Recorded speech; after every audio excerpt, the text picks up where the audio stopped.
Good afternoon. My name is Liza Holland, and I will be moderator for this forum for LFUCG City Council District 7. The League of Women Voters is our sponsor today, and these forums will be available both on our league website, lwvlexington.com, and also on our YouTube channel. We have two candidates for this election. They are Mr. Joseph Hale and Mr. Preston Worley. Welcome, gentlemen. Really appreciate you being a part of this today. Thank you. We are following the League of Women Voters policies and procedures for this forum. In order to give the candidates a fair chance to be heard, we have randomly drawn via random.org for the order of opening remarks and questions, and a second time for the order of closing remarks. Each candidate will have 60 seconds to introduce themselves, 60 seconds to respond to questions, and 60 seconds for closing remarks.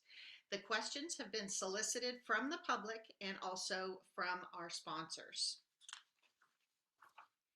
We will begin with opening comments, and based upon random.org, Mr. Hale, you are first. 60 seconds to introduce yourself.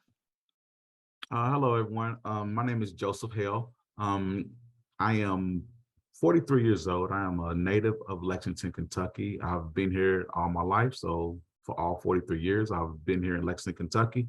I am currently employed with the Kentucky Department for Public Health. I work on the command staff for the COVID response. And now we're looking into monkeypox, which is another thing. I'm a graduate of Sullivan University with a degree in information technology. I am a community leader. I'm a pastor at the Gate Church, Lexington, Kentucky. I have worked in the community of Lexington for years, for I don't know how long.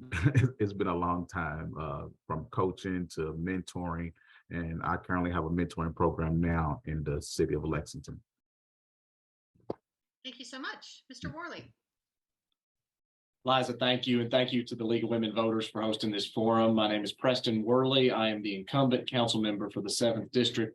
I've had the honor to serve the 7th District these past 5 years. I was appointed by Mayor Jim Gray in 2017, was honored to be reelected in 18 and 20, and look forward to the work that we're going to continue to do in these next few years. I'm an attorney here in town, originally from Richmond, moved here like many people from surrounding counties to come to the University of Kentucky. Met my wife at the University of Kentucky College of Law, and now Lexington is home. I'm proud of my work as your city council member, as an advocate for public safety and parks and improvements in our community. And I hope to continue that work. Thank you. Thank you so much. And you'll take this question first, Mr. Worley. What do you most want to accomplish in the coming 2 years on city council if elected?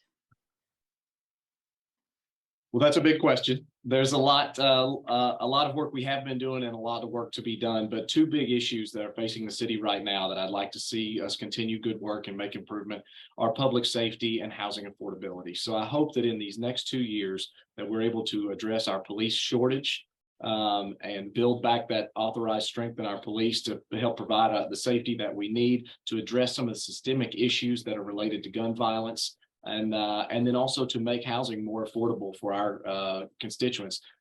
People cannot afford to live in our community right now, and that has to be addressed. So over the next 2 years, I hope that we will focus on making our city as safe as it can be and as affordable for people to live here as it can be. Thank you. Mr. Hale. What I really want to most accomplish. First thing I was looking at was housing affordability and being able to live in this city, because as we noticed that our rent, everything is kind of skyrocketing. Well, not kind of, it is skyrocketing in this community. Another thing I want to get accomplished is the onslaught of violence that is going on in our community right now, the homicides and things that are going on.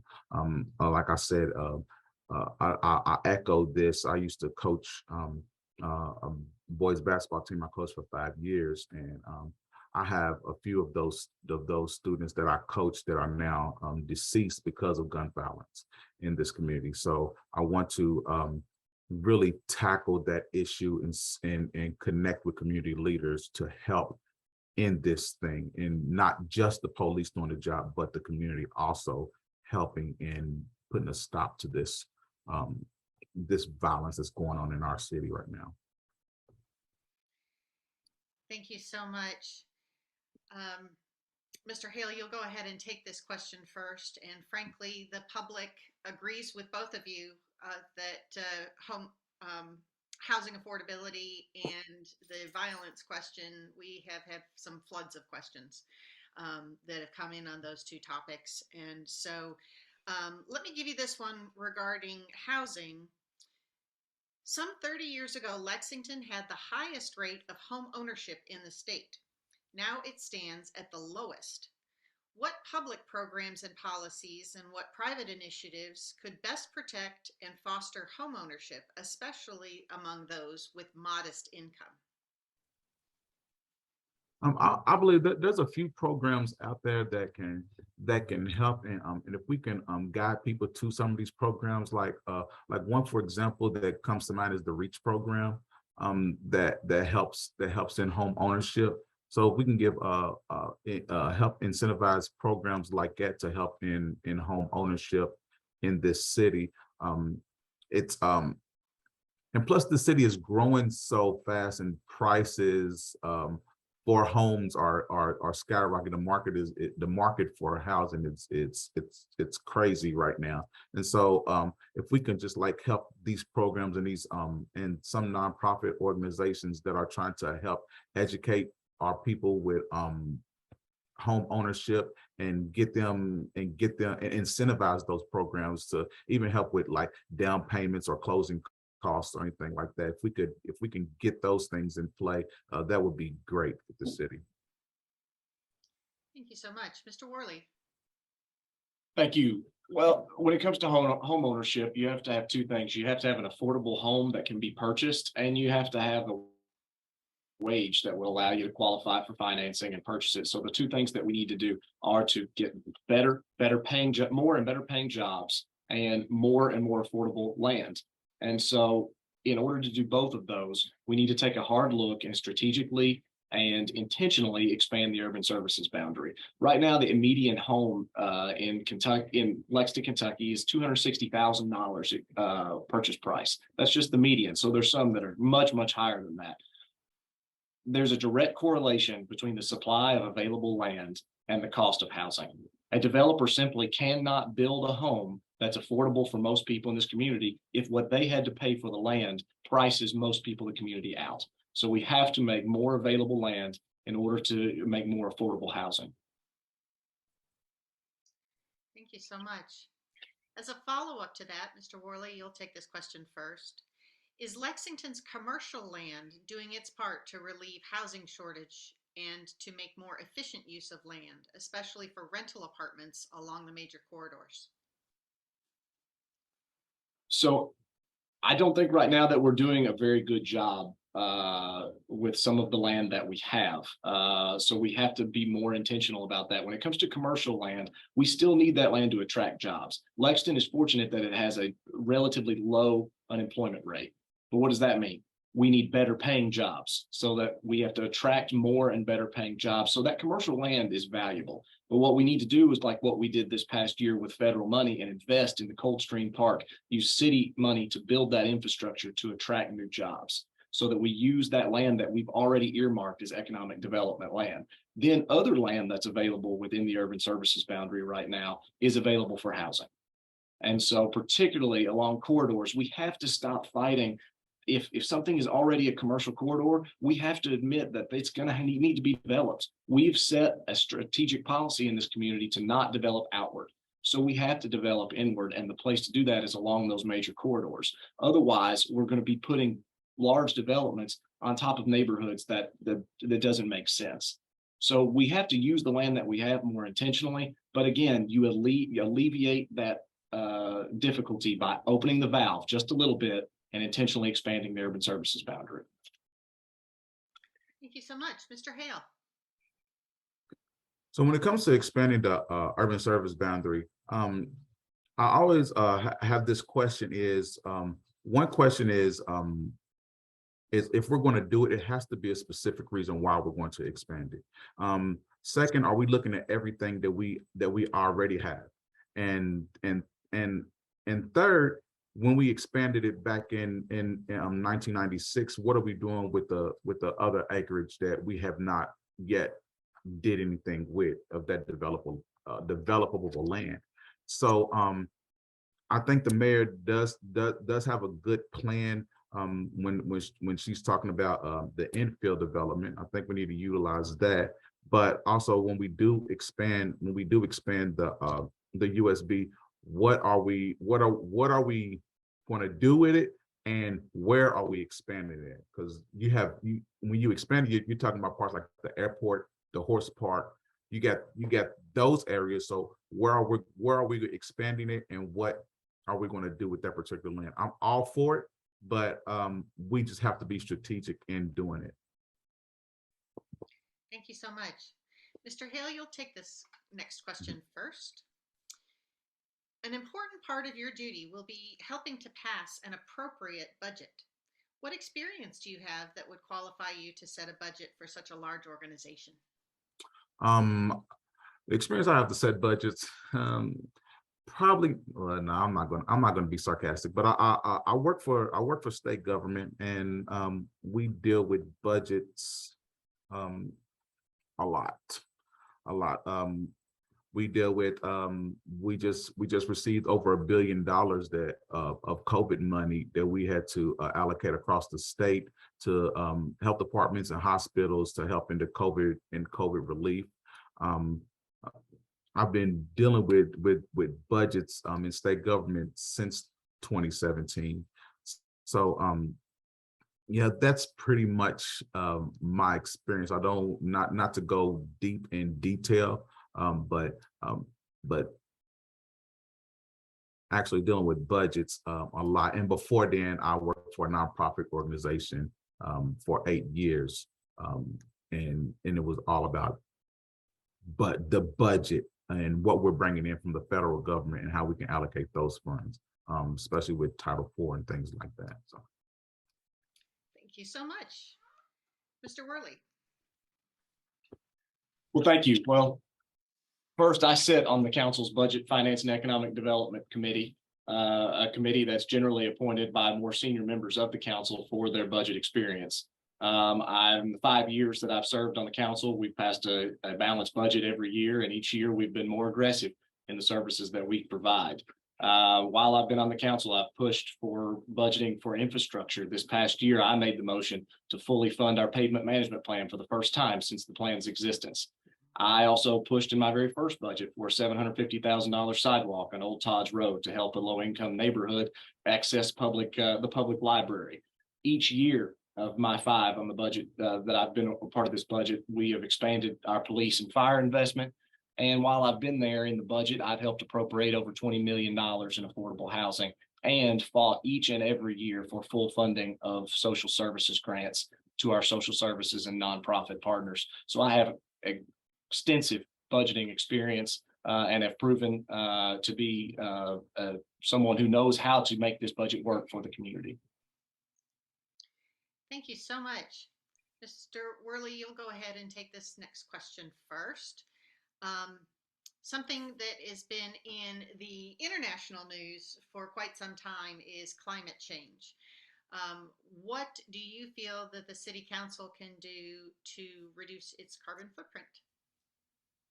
So the city's role in when it comes to environmental issues, one, we need to be as efficient as possible with our waste management policies. And that's why I helped while on the council's Environmental Quality and Public Works Committee to form a recycling subcommittee to review and improve our recycling practices. We need to continue to make sure that we have the best technology and are being as efficient as possible when it comes to our waste management and use policies. But also, our parks, our green space. We need to expand our parks and green space and fully fund them as much as possible. Renaturalize some of those areas where necessary. The more green space we have, the better we are doing for the environment. And so we need to fully fund all of those projects. And then also our city's environmental services and corridors commission that are intended for beautification to make us look better. Well, by looking better, by adding those trees, by cleaning up trash, we're also doing our part for to make our part for sustainable government policy. Thank you so much. Mr. Hale. I think we can reduce our carbon footprint. First of all, by I would say like promoting public transportation, expanding our public transportation, using that more instead of driving. So if we had a better and more expanded public transportation system, promoting using the trails that we're creating, like legacy trails and things like that, and expanding those areas to workplaces and things that people need to go to, like, and promoting like riding bikes and exercise, maybe even walking to work areas close by. And just to echo Councilman Worley, to beautify those parks and utilize those funds to beautify and expand our park system and our green areas here in the city. I think that would be a great thing to do to reduce that carbon footprint that we have also. Thank you so much. Mr. Hale, you'll go ahead and take this question first. Mm-hmm. Going back to public safety, over half of the city's budget general fund is allocated to public safety, and yet those needs are different in each district. How will you address the specific public safety needs of your district while ensuring that those services are responsive to and effective for the community as a whole? I think they could be used by again, like, we need to connect with our community partners, our partners that are inside the specific communities where a lot of this violence is taking place. We can incentivize some of those nonprofit organizations that service those areas. Also, I think putting the majority of the budget into the police force. I don't think that the police force can do it all. I think that there are major help, but they can't do it all. I was raised by my great grandmother, and she says a lot of this stuff starts at home. And so what are we doing to basically help these families with a lot of these people that are going out committing these crimes? How are we helping these communities? Let's connect to the people who know who know the families that are being affected directly by these crimes and by some of these things that are affecting our public safety. Thank you. Mr. Worley. Thank you. And I think it's appropriate that over half of the city's budget should be dedicated towards public safety. That should be our number one priority, because that's policing, that's the fire department, that's the community corrections department, E911. So it's a massive investment because the city needs to be safe and deserves to be safe. I think that as we move forward, some of the things that we need to do, continuing with public safety, is we have to address the police shortfall that we have. We're 115 officers short of our authorized strength right now. And part of the reason is we're paying our officers less than surrounding communities. And that's why I, along with several other council members, supported and encouraged the mayor to reopen negotiations with the police union to try and address that salary discrepancy, to make sure that our police feel that while they are the best trained and the best educated, they are also the best compensated while they do that work. So we need to do that. We also, when it comes to fire, we need to start thinking in our end of the city about expansion of the fire services. We're going to need, and there's already in the works, to plan a new fire station in the Hamburg area that will help serve the 7th district. That's going to be incredibly important, particularly as you see the advancement of the hospital industry on that end of town. So those are issues that we need to keep in mind and continue to fund and to prepare for that funding. Thank you so much. Mr. Worley, you'll go ahead and take this next question first. Meaningful public participation is vital to a responsive local government.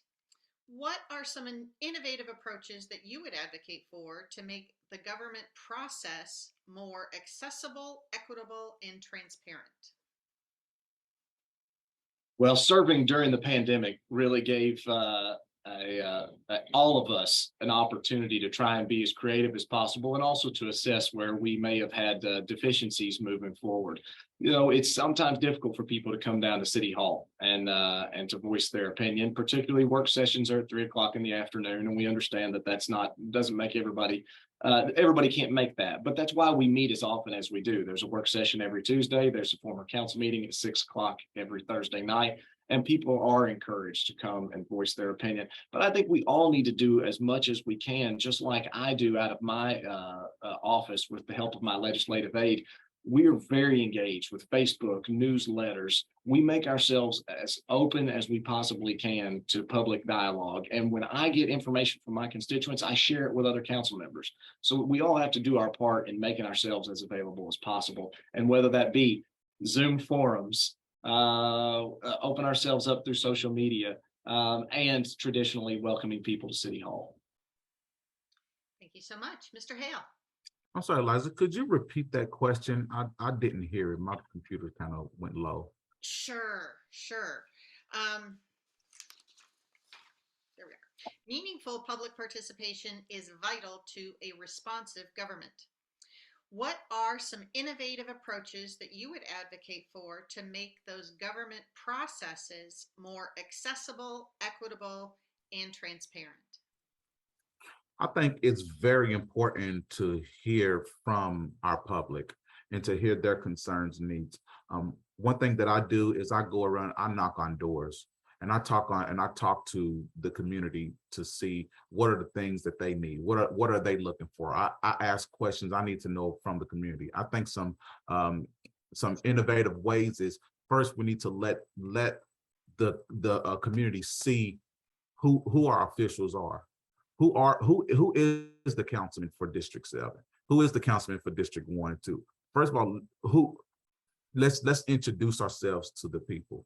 Yes, we could use social media, and we can make it fun. Hey, let's come to a council meeting. We want to hear from the public. We want to hear from you. You know, let it be known out in the government when are we having these meetings? When are we having these sessions? When is it going to be open? And make it look fun. It could be a fun flyer. Hey, come out to the council meeting. We want to hear from you. You know, things that's going to make people want to come, not just something that make it seem where we don't want to come to it. I've been going to council meetings since I was a kid. And I was bored when I was a kid, but as I got older, I understood what it means. So let's invite the public out to these things. Thank you so much. You will take this next question first, Mr. Hale. Poverty is one of the biggest issues that affect poor families, education, and employment opportunities.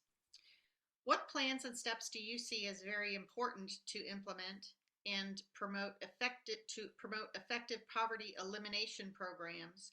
And what are you willing to do to ensure that the implementation is a priority? I think so I used to work for Employment Solutions.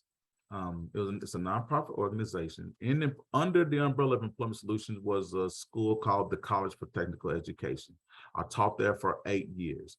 The demographic I dealt with were the people under the poverty line. Now, what the mission of the school was for people to become self-sufficient.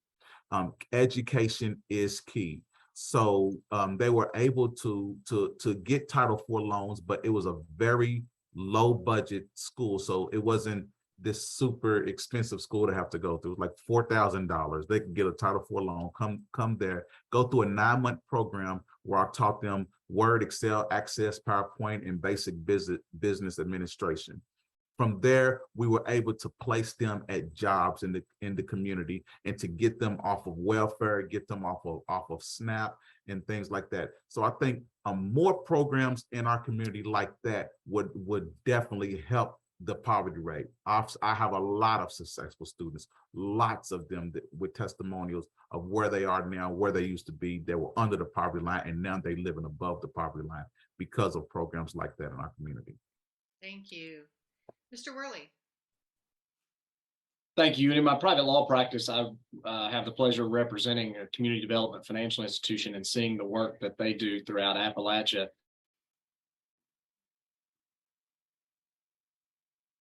Generational and systemic poverty, they will tell you that a safe and affordable home is first and foremost the best way to try and bring people out of poverty and to help them with the issues related to poverty. And so that's why I've been proud to support our Affordable Housing Trust Fund as a council member, put over $20 million in that fund while I've been on the council. And that fund is used to leverage private and public investment to build more affordable housing units.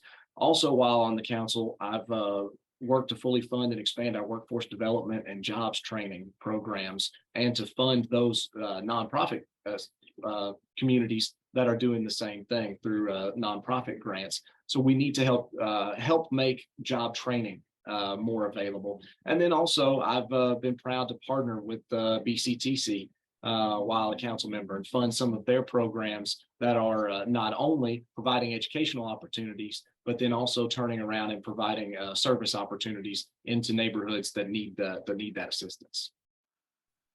Thank you so much. Mr. Worley, you'll go ahead and take this last question before we turn to closing remarks. Even though City Council does not have supervision over the schools, general conversation in the community is that we need to be doing more for our youth. And unfortunately, there's an alarming number of youth that are engaging in some of this violent crime that we've had. So what would you like to do for Lexington's youth from the City Council perspective? So I've always been a proud advocate of our Parks and Recreation Department and the services that they provide, but we need to try and do more to make access to programming available to youth. Our Parks and Rec cannot program the parks like they used to because it's so difficult to keep the parks as beautiful and clean as they are and to continue to expand. So we need to look at recreational opportunities that we can either help nonprofit partners provide or provide through the city's Parks and Recreation Department. Also, we need to continue every year to support, like we have, and fund the summer jobs programs, youth jobs program, excuse me. We have to give kids better things to do than to get involved with trouble. And so if they have things where they can get involved with recreation, they can get jobs and job training, they will continue to do better. So I'll continue to do that. And then the premise of your question was about relationships with the school system. And while they are two different government entities, the school board and the city council, we should partner together always. And I've had a proud partnership with from my council office to all the principals in the district schools where the children of my constituents go. And we have to continue that partnership. Everything from pickup lines that cause traffic programs to how the city can help fund PTA events. We need to be good partners. Thank you so much. Mr. Hale. I think we got to get out there for these youth. Like I said before, I have a mentoring program. It's called Boys to Men, because I saw a need for the community. I saw a need because of this violence that's going on in this community. So I created this program. I went out and I brought kids from the district, from District 7, from the Wood Hill area and things, and I bring them to my church. One Wednesday a month, and I mentor them. I teach them how to be upstanding citizens in our community, teach them practical things. And not only doing that, I incentivize them. Actually, underneath here, you can see I probably have on jeans and stuff because we're volunteering to work the UK football games. We go there, and what we do, we raise money for that, and I take them on trips to see more. Like last July, we went to Washington, D.C. We're going to go probably to New York this next summer. So we need to go out there, because if we're going to have a better future, it starts with our next generation. So we have to create these programs and to help our youth become better citizens in our community. So I'm on the ground floor, and I'm down there in the mud, and I'm working with our youth to let them become better citizens. Thank you. Thank you so much. Thank you both for very informative and well thought out responses to these questions. We now turn to our closing remarks, and random.org has Mr. Hale going first. Okay, so again, like I said, again, I love working with the youth, as one of the callings that I have is working with the youth and working with the community, and also working with my state as my career. I have a heart for this city. I have a heart for my community. I have a heart for my state. And so I tell my wife this all the time, and this is what I tell her personally. I said, whether I'm elected or not, I'm going to continue to work for this community. And that's the kind of people that I want in standing in leadership position and having these seats of leadership in our community, is to, if you're elected or not, still, what are you doing for our city? What are you doing for our community? So I want to step up, and I encourage myself that. I even encourage Mr. Worley, whether we're elected or not, continue to do the work for our community, because our city deserves it and our city needs it. Thank you so much. Mr. Worley. Thank you. And thank you again for hosting this forum. And I'll say these past 5 years, it's been an absolute honor to serve as the council member for the 7th District. We've done a lot of really good work in the city during this time, and I've been proud to support our police and fire departments and expand their services each and every year. I've been proud to be an advocate of our parks department, and because I think we have some of the best parks in Kentucky. We've served through a pandemic and those challenges together. And through that, we've supported small businesses and helped them get back on their feet. We've done really good work while I've been on the council, and I'm very proud of it. And I'm very looking forward to the opportunity to continue that. I'd ask everyone for their vote and their continued support, because it really has been an honor. Thank you so very much. And again, thank you to both candidates for participating today. Having an informed voter is a really important piece of our democracy.